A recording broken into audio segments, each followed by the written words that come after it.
Siguro ay pressure na to kailangan na natin talaga. Alam ko nakakaya siya dito si Joanna at si Stacey. Gusto natin makipagdaldalan as much as we can. Kaso feeling ko yan talaga yung purpose ni Kuya kaya sinakto nandito sila. Bianca, Sorry. kaya pa? I'll be honest with you, medyo na-disappoint na akong kanina. Siyempre as task leaders. Siyempre ngayon medyo madami kang nagawa and ikaw pa yung nagsabi na ubusin na lang yung oras. I-open ko lang sa'yo, medyo na-disappoint lang ako. Is it okay if medyo maglayo muna kayo ni Dustin?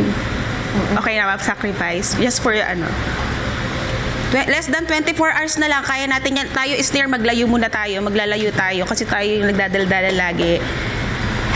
Nakaka-pressure. Sorry, ate. Sorry. Okay lang, okay lang.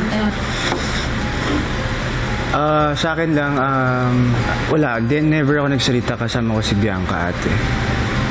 So, tahimik lang kami every time magkasama kami. And every time na nasa voice ako, doon ako napapasalita. Hindi naman yung pinipinpoint ko. Ang pinipinpoint ko is maglayo muna tayo sa mga comfort natin. Hindi ko naman sinasabi na kayo yung nagdadaldalan kayo. Ganun. Parang lahat tayo magsasacrifice just for the last time. Kasi ako, aware naman ako na bawal magsalita. So, ako umiwas talaga ako sa comfort people ko, which is yung mga boys. So, nag-work naman sa akin.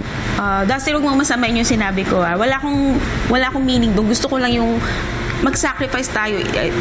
Pero kung yun naman yung comfort mo si Bianca, go. Wala namang problema. Okay lang yun. Sige.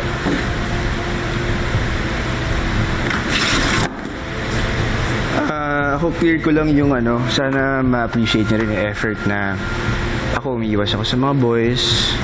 So, ayun, sana makita nyo lang. Yun lang naman sa akin. Best effort talaga. Thank you guys. Thank you so much. Yan lang. Thank you, leaders. Leaders, we appreciate you.